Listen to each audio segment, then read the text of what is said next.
Swayam Prabha. Digital India. Educated India.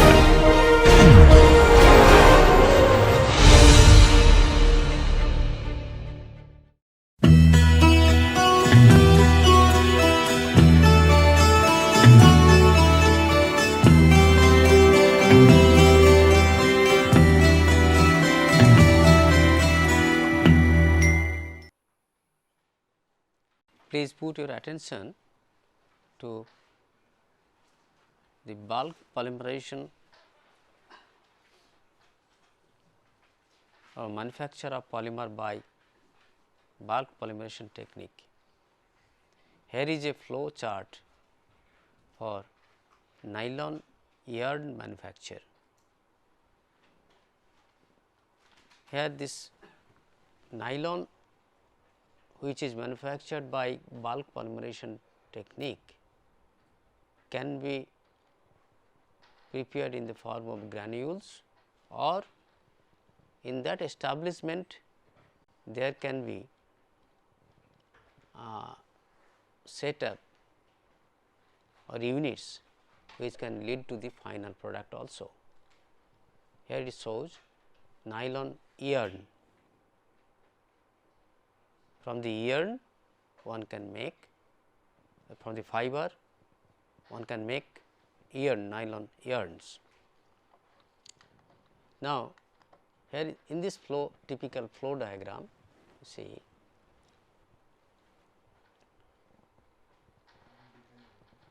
these are the raw materials, raw material cellulose, adipic acid and hexamethylene diamine. Hexamethylene diamine is actually dissolved in water, adipic acid is dissolved in water. When these two are mixed in solution phase, some nylon salt is formed. Okay. Here you see this nylon salt is formed. Actually that step is not shown here separately in this flow diagram. When these two reactants are mixed, immediately a solid precipitate of hexamethylene adipamide is formed. Hexamethylene adipamide. If you add acid to an amine, say aniline and HCl, aniline hydrochloride is formed, that is aniline salt. Likewise, in this case hexamethylene diamine, when it is mixed with adipic acid, hexamethylene adipamide salt is formed. Now, here this is a condensation polymerization, it needs a strict control of stoichiometry.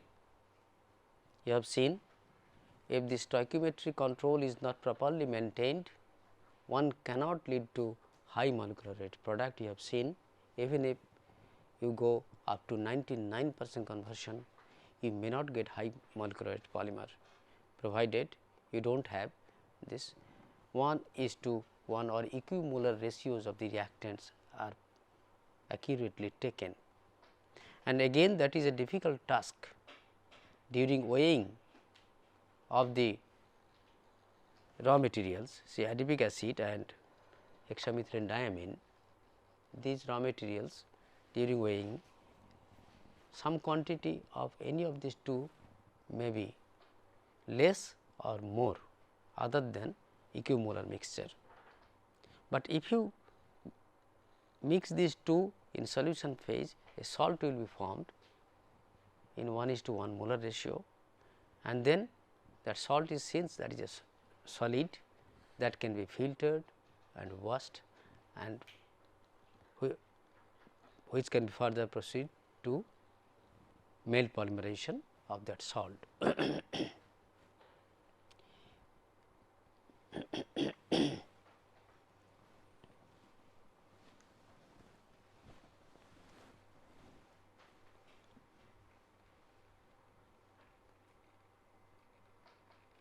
Now, if you consider this as a reactor where salt is formed, then that is transferred to another evaporator, where water is removed from the solution or it is filtered. Most important thing is this one, reactor, main reactor, where this polymer gets melted, salt gets melted, and it is maintained at high temperature gradually above 250-60 degree Celsius, and this is a stirrer, this is the reactor, and this is the jacket, this is the dumping side. So, this molten mass is kept stirred continuously for proper heat transfer, then that your polymer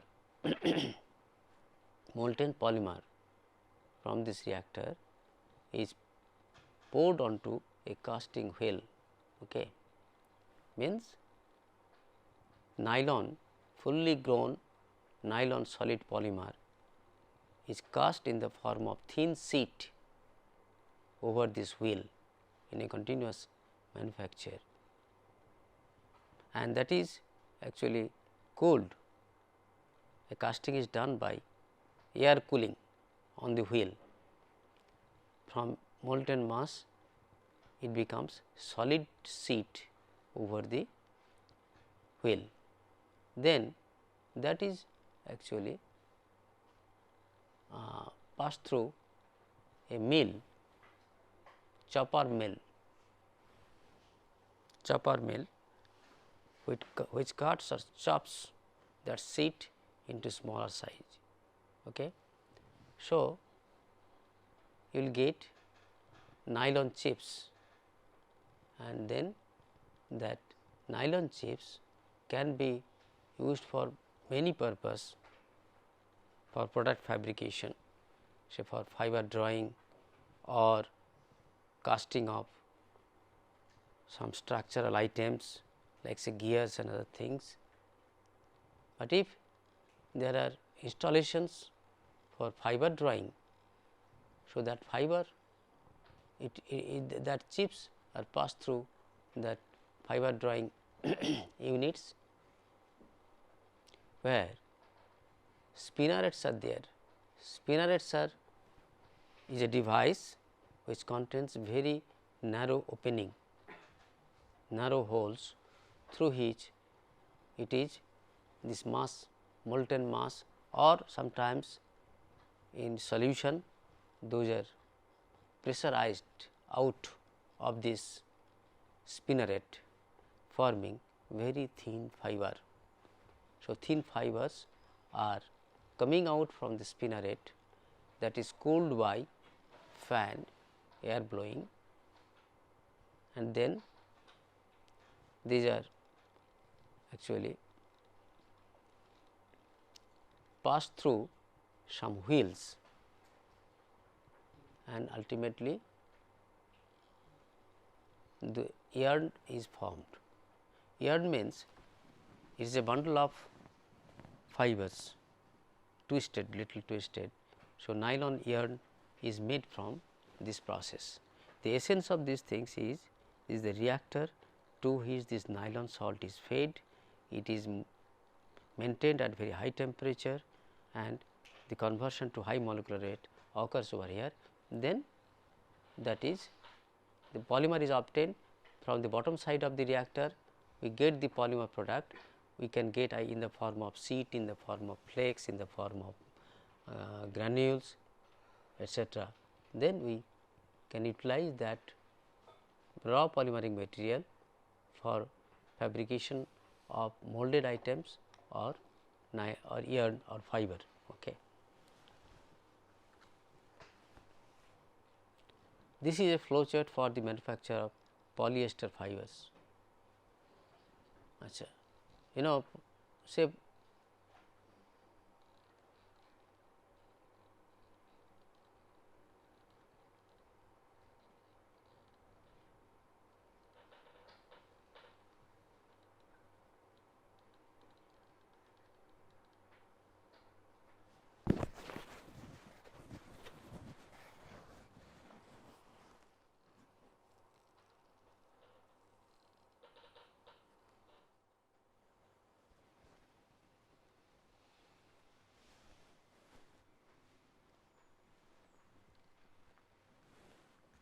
as I told you, this PET, polyethylene terephthalate,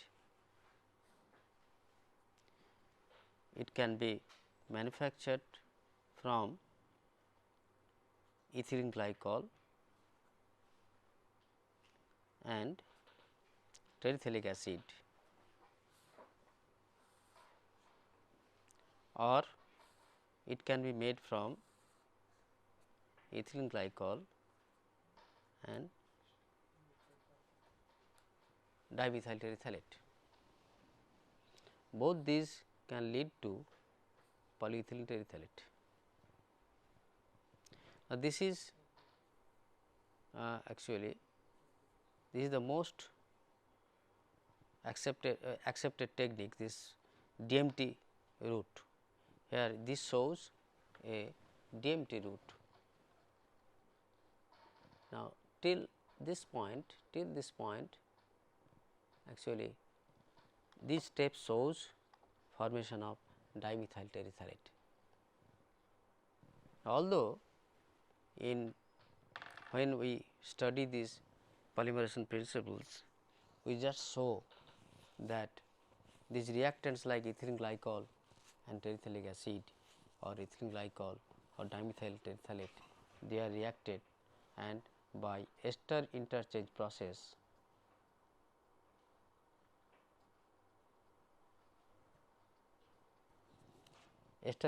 principle, this polyethylene terephthalate is made. What is what is called ester interchange reaction?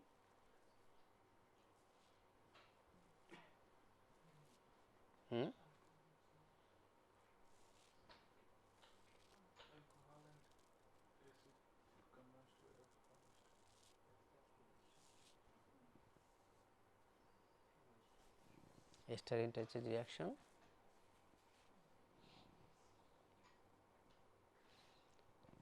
Dimethyl terephthalate means it is already an ester. Dimethyl terephthalate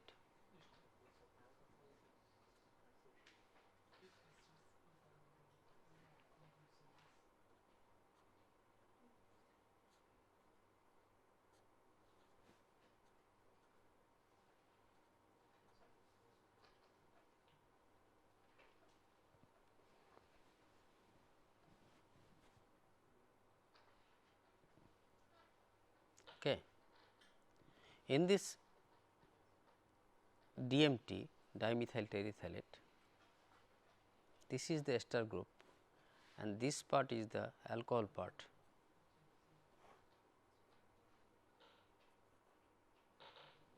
These are the two alcohol side. Okay. Now, when these alcohol sides, alcohol parts are replaced by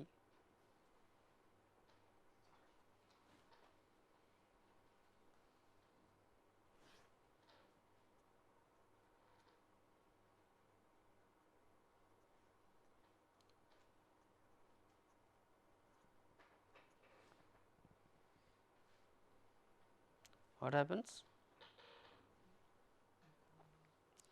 You get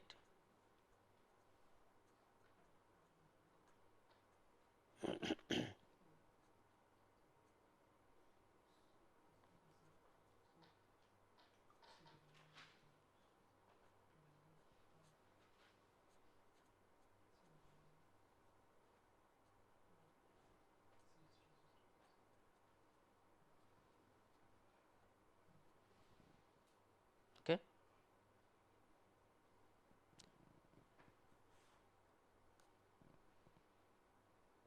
Producing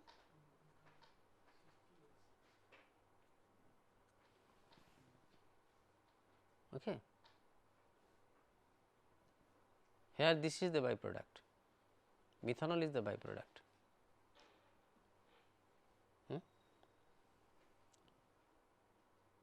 And this entire molecule becomes a diol. It becomes a diol, intermediate diol or bigger diol. This will further react with this kind of thing, or or it can react with another DMT molecule. Ultimately, what we get, gradually this unit grows bigger and bigger and bigger, by which time methanol is produced. So, this is the simplest way of looking or viewing the synthesis of this polyethylene terephthalate. But in some industrial installation, if you go, you will find huge number of units are combined, connected to each other, one after the other. Now, in this flow, again this flow diagram is a simplified flow diagram. A real industrial installation for PET manufacture may be further complex or complicated than this simplified flow diagram.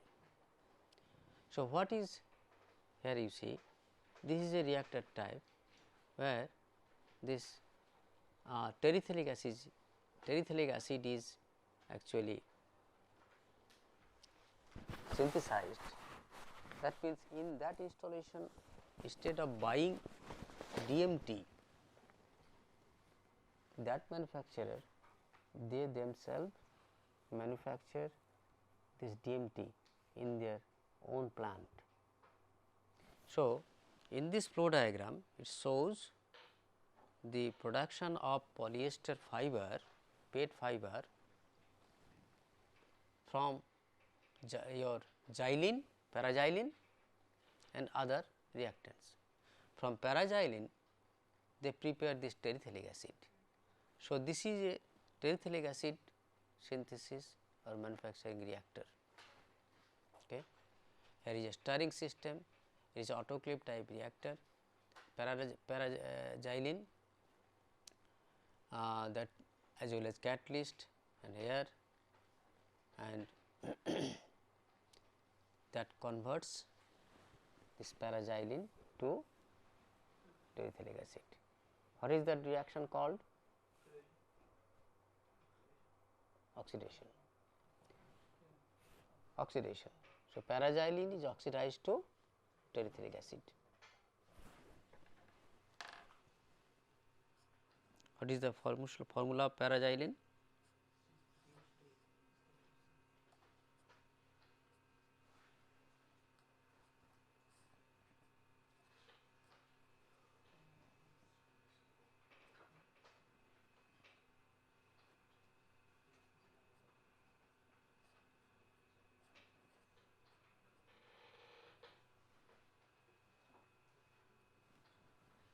So, this product terephthalic acid,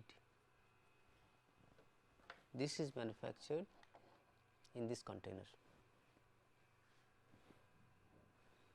and it passes through certain purification unit operations. In any chemical plant, there are several unit operations, units having different functions. They are installed and if that production passes through those unit operations controlled by chemical engineers. So, here this terephthalic acid is manufactured and after it is dried, then it is converted to DMT, dimethyl terephthalate, where this terephthalic acid is fed to this reactor, methanol is added and the temperature is maintained at 150 degree like that, DMT is made. So, this is called esterification reactor. And this DMT is crystallized in a crystallizer in another unit. So, DMT crystals are formed in methanol and methanol is separated and sent to recovery, again which can be recycled to, this methanol is recycled to this step. You see, here if some quantity of methanol is used at the beginning, same methanol can be recycled for DMT manufacture. Otherwise, what will happen if your company buys DMT from outside, then methanol will be a byproduct in your unit, then that byproduct is to be sold, otherwise cost competition cannot be reached. So, it is for those reasons it is better to manufacture DMT in the same installation. So, some quantity of methanol which is used at the beginning, that can be recycled number of times. There may be little loss, through evaporation, spillage, etc. Barring those things, if we say there is no loss, then this process may become economic. Then it passes through a melter where DMT is melted, then it is pumped. Molten DMT is pumped to this for purification, because that may contain some trapped methanol, all those things, because if those are not removed, again that may affect the polymer molecular weight. So, actually basically it is a stripping column,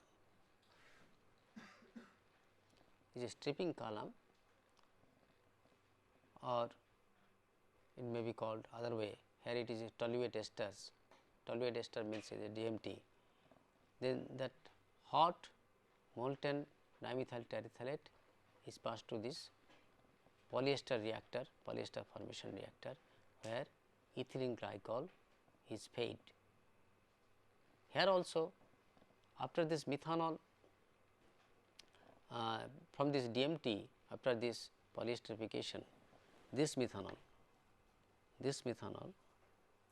is which is produced as a byproduct,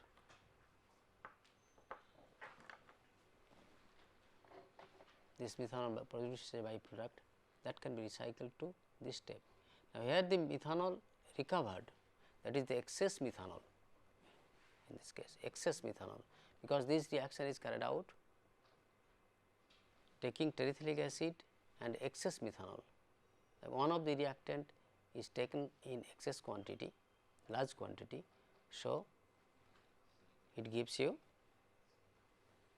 higher production, higher conversion, so that it does not set equilibrium. That is why methanol is used in excess.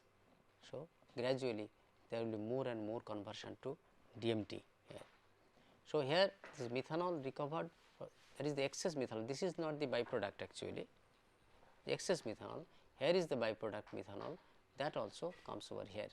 And whatever methanol consumed over here, so that methanol is got back here, then polyester is synthesized. Now, if you look into that the flow diagram given in that polymer chemistry by George Odian book, they will find that there are these polyesterification reactors. There are not only one reactor, there may be 3 or 4 reactors, where the reactors are maintained at different temperatures. You will see there. Please see that diagram, flow diagram. Actually, what happened? I asked my assistant to draw this diagram from a book. I did not have time to examine what is this kind of diagram. He made for me, and I found that those reactors are not there. So, in that polyesterification reactor, there may be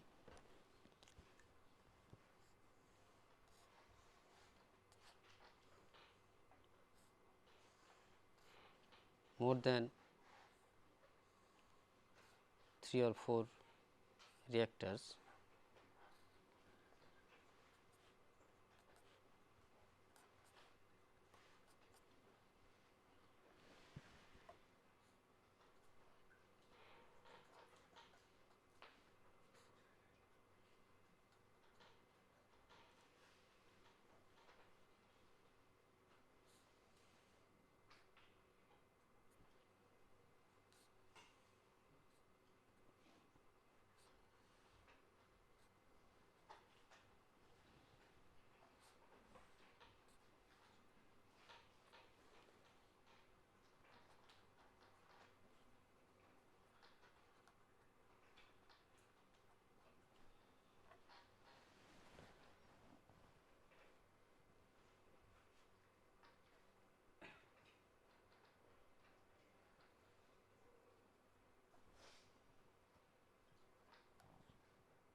Suppose these reacts a series of reactors, in all these reactors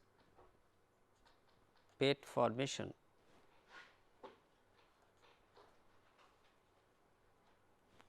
occurs, but the temperature is different because here lower oligomers, medium oligomers, higher oligomers, high molecular weight. Because I told you with the growth of size their melting point changes. So, the first reactor may be kept at lower temperature, then the next one is little high temperature. This way finally, we get high molecular weight product from the last reactor, then it can pass through other units, subsequent units, here you see. So, these 4 in this case, in this diagram, all those reactors are shown in one place. Anyway, here you see this is here also it is shown in a different way, 260 to 300 degree Celsius temperature, and then its glycol recovery is also there, and ultimately we get through polymer chipping system, it cuts into small flakes or granules.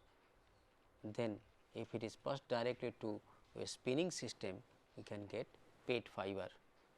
So, in one industry who are making this PET fiber, this is a huge industry, because these garments which are we are using this PET fiber, polyethylene terephthalate fiber mixed with cotton, we get terry cotton for garment manufacture. So, they are making these fibers there as well as blending.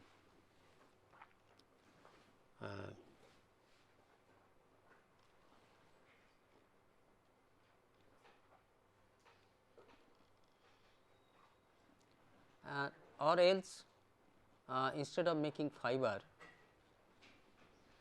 one can install some blowing unit or vacuum bag molding unit. So, these PET bottles, PET containers are also manufactured in the same installation directly from here.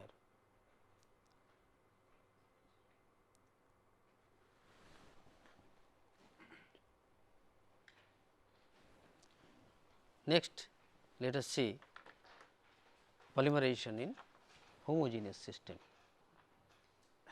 So, we have seen bulk polymerization, some installations where different units are involved for getting a polymer granules or flakes or fibers etc., from a homogeneous system, and you have seen the merits and demerits of that bulk polymerization. In a heterogeneous polymerization system or a homogeneous polymer, I will come heterogeneous polymerization system later. The solution polymerization is again a homogeneous polymerization system. In order to overcome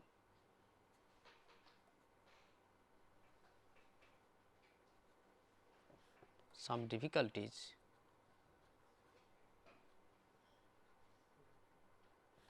of bulk polymerization,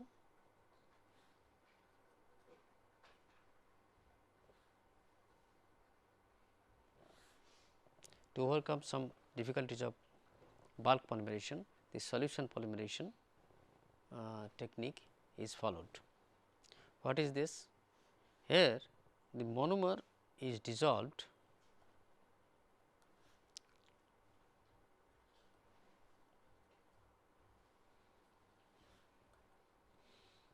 in a solvent.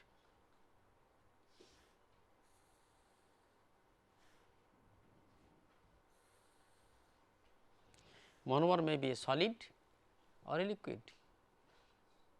So, you take a monomer solution in a suitable solvent. Again here also the considerations of this condensation principles and addition principles come into play. In case of condensation polymerization, normally this solution polymerization technique is not followed, because this condensation polymerizations needs higher temperature, because their melting temperatures, melting points are higher than those of addition chain polymerizations. So, in majority of the cases the solution polymerization is followed for addition chain polymers. And characteristics of this solution polymerization, here you see after the polymer growth, that polymer remains dissolved in the same solvent. Okay. The purpose is, in case of bulk polymerization, the entire monomer, there is a chance of entire monomer, or some, not always chance, it is the case that entire monomer gets converted to polymer. So, there is gradual increase in viscosity and finally, it forms a solid polymer in the solid phase. So, in order to avoid the problem of heat transfer, viscosity, auto acceleration, all those things, to control runaway reactions, all those things, people go through the solution polymerization. So, even if the viscosity of the system increases due to the presence of solvent in the polymerization medium, viscosity can be kept at a lower level. Say you take a polymerization, a solution polymerization batch where 70% or more than 70% or 80% or 90% even is the solvent, 10% is the monomer. So, 10% monomer, when there is 100% conversion. So, 10% polymer will be there in the solution. So, here the 10% polymer remains dissolved in the solvent, means it is a solution and viscosity of the system is low. And what happens? It helps easy control of the polymerization, because since the viscosity is low, the stirring cannot be so big problem as is found in case of bulk polymerization. So, it can be easily controlled. Not only that, if you can feed a condenser to the reactor, what happens? Due to exothermicity of the polymerization, that will increase the temperature, that will boil the solvent will boil up and go to the condenser, leave the heat in the condenser and comes back after condensation in the form of liquid. Okay.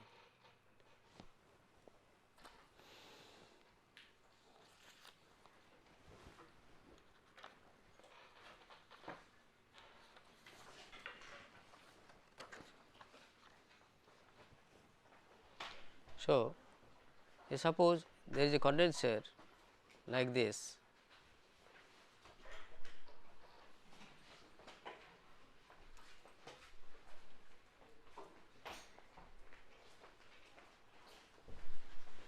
So, it is connected to this condenser is connected to this reactor.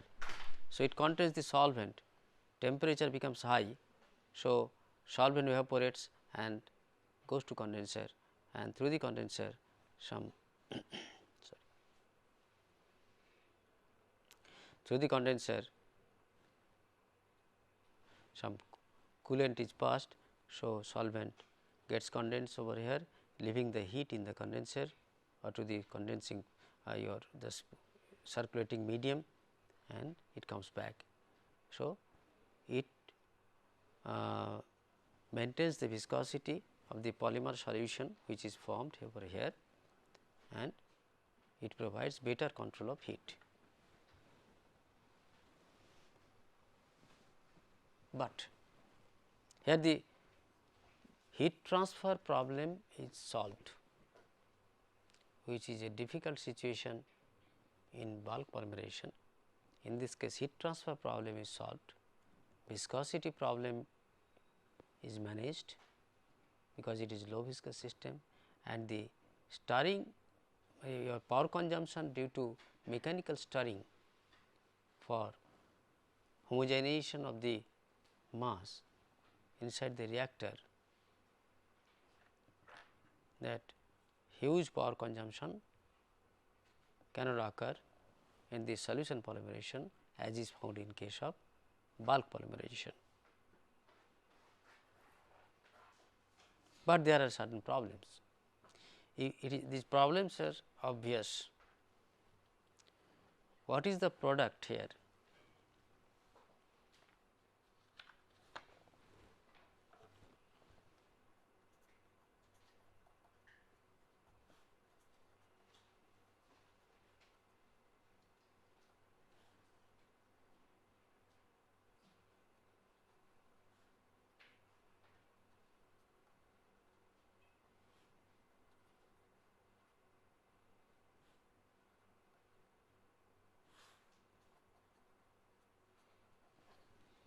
Product is polymer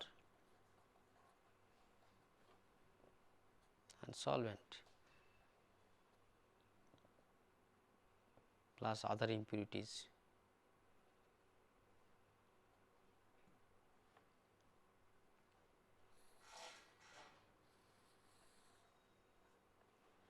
Then it passes through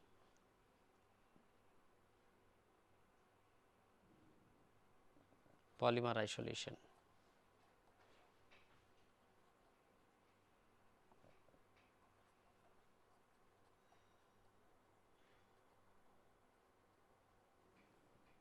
Polymer isolation by solvent removal. In these cases, you see the solvent which is used is an organic solvent. You understand the problem of handling organic solvents in industry. These are highly volatile solvents, sometimes low boiling solvents. Even if there is no leakage from the reactors, pipelines or leak proof system is provided, but you will find the that plant area will be will contain higher concentration of those solvents in the atmosphere beyond this acceptable limit in the environment because of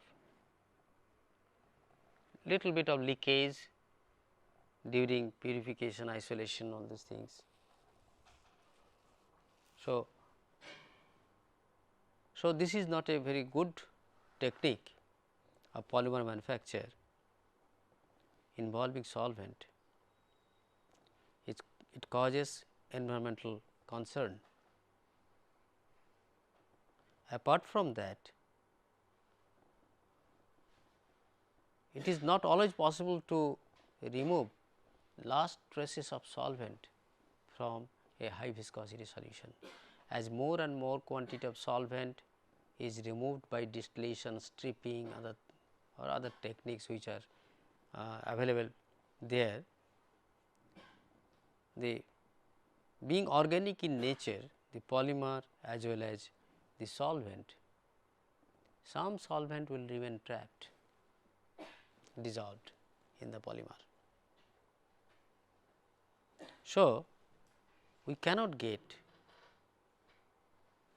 a very high pure polymer, we get a low purity polymer product. Cost of this product, cost of this polymer will be higher, because the solvent removal step becomes expensive. If somebody needs very high purity polymer from the solution polymerization technique, that will incur very high cost for purification of the polymer from the solvent. So, cost will be more. Apart from this thing,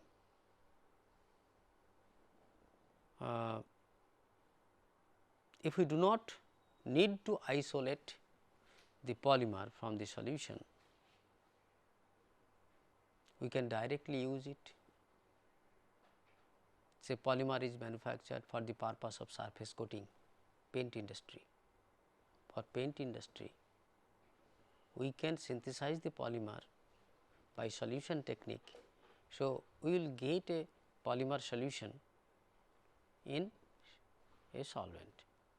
So, we can avoid the solvent removal step if we can directly use that polymer solution for surface coating or for other purpose,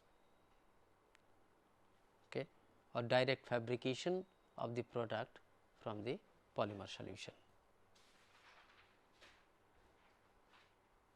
So, it is written here, this technique is not useful for making dry polymer granules or fibers or flakes, or sometimes it can be used for fiber manufacture direct. In that case, it is advantageous. Say for PAN, polyacrylonitrile, for polyacrylonitrile, for polyacrylonitrile, it is a tough horny polymer, and for this polymer there is a good solvent, good organic solvent which can dissolve it. For this PAN, people use sodium thiocyanate.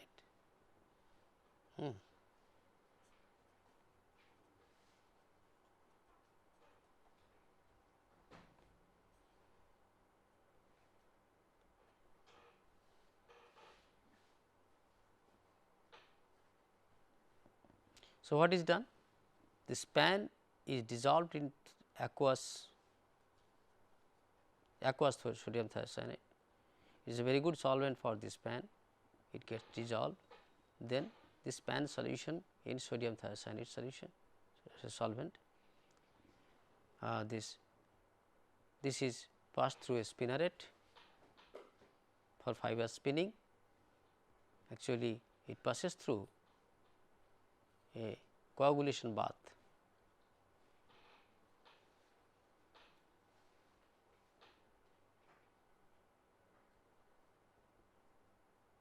This is a coagulation bath, the fiber gets coagulated, we get PAN fiber.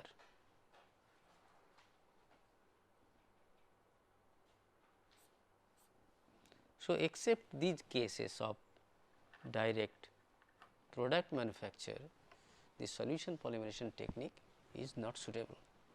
And in some cases what happens, although the polymer is synthesized in solution phase, in homogeneous phase, it can show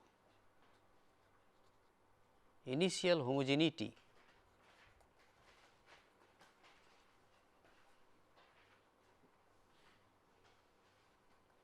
due to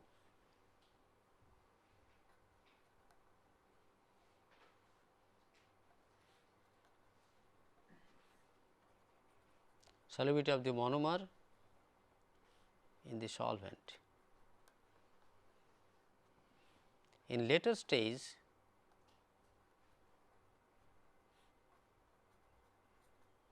what happens? The polymer, the high molecular weight polymer formed may not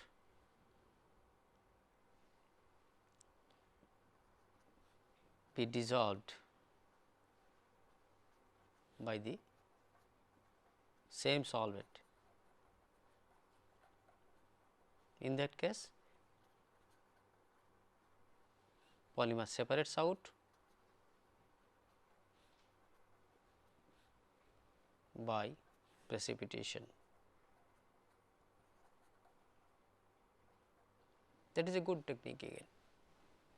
Initially, it is homogeneous system. So long it remains in the soluble phase, polymer growth occurs. After certain growth, when the polymer is of adequate molecular size, it comes out of the soluble phase, polymer precipitates out. So, that is also a solution polymerization, but you are getting polymer isolated. It is easy technique, simple technique, and you can avoid the polymer isolation step by solvent evaporation, distillation, stripping, etc. In that case, it is advantageous. At the same time, you are having already the advantages of heat removal, thermal control, control of the polymerization kinetics, etc.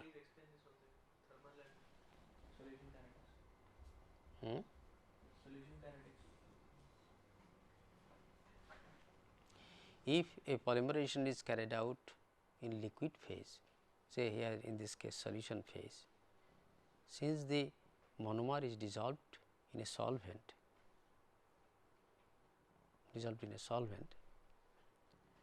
so heat transfer becomes easy and the polymerization kinetics is good. It leads to high molecular weight, avoiding unwanted reactions.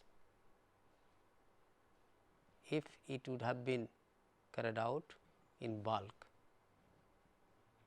it had to pass through that high viscosity mass, leading to various side reactions. So, including all these things, if you say it gives you good polymerization kinetics, we are not wrong. That means, we can have a better control on polymerization kinetics in this solution polymerization technique. If you have a thermal control, you will have a better control on polymerization kinetics.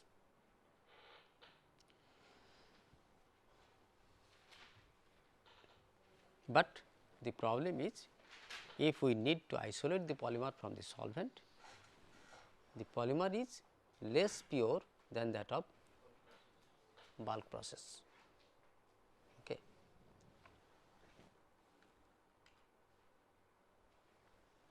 Here you look at the flow sheet of solution polymerization process of say polybutadiene rubber. Now, this SBr, styrene butadiene,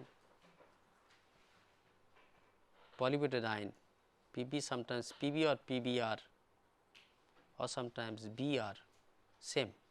You will find these abbreviations for the same polymer in different books. Either it is called polybutadiene Pb or Pbr or Br. The polymer is same, polybutadiene rubber. Now, that this styrene butadiene, polybutadiene or other polymers, they are made by solution process or suspension process. Normally these polymers are not synthesized by bulk technique, they are polymerized by solution technique, solution SBR, solution BR, etc. Their grades are mentioned as solution SBR, solution BR, like this. Now, here you look at this flow diagram. Solvent, as the solvent. Now, the solvent may contain some moisture, other thing. So, that moisture or water is to be removed. So, some solvent, it has to pass through a solvent drying unit, solvent dryer. Okay. Then monomer is fed to the through another dryer. So, monomer and solvent are first dried to remove water, because you have seen if this polymerization is carried out by anionic polymerization, so they need the solvents and the monomers need to be perfectly dried. Trace of water will cause problems in anionic polymerization. So, after the solvent drying, that is fed to the reactor.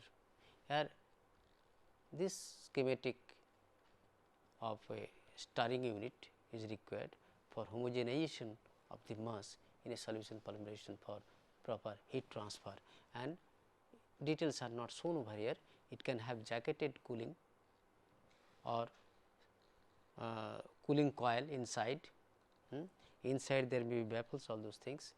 Then the polymer is monomer is converted to polymer containing the catalyst, say sodium amide or other those catalysts are used for polymerization. Then that catalyst needs removal. After removing the catalyst from the polymer, this monomer is removed, solvent is removed, and both these monomers and solvents all are recycled to the silos, okay. Silos are not shown over here. So, this monomer, unreacted monomer and solvent, they are collected from the polymer and recycled for reuse.